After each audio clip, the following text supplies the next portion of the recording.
একবার না বুঝতে পারলে 10 বার বুঝিয়ে দেব বলা ম্যাম। আচ্ছা, আজকে আমি তোমাদের শ্রেণীটা ভালো করে বুঝিয়ে দিচ্ছি। তোমরা যেটা বুঝতে পারবে না আমাকে জিজ্ঞাসা করবে, আমি বলে দেবো, তার আগে আমি বুঝিয়ে দিই, ঠিক আছে?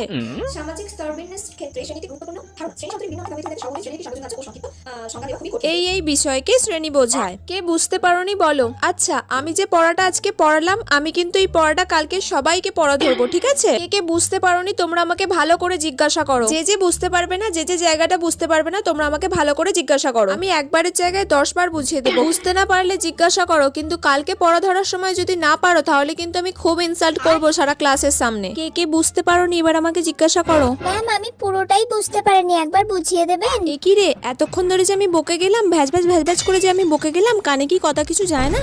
আমি যে এতক্ষণ 3-4 বার ধরে চেঁচিয়ে চেঁচিয়ে বলে গেলাম, মনটা তখন কোথায় ছিল? Sorry ma'am. আজকে বুঝিয়ে দিচ্ছি, কাল থেকে যদি না ভালো করে ক্লাস শুনেছিস তখন দেখবি কি করি। Okay ma'am.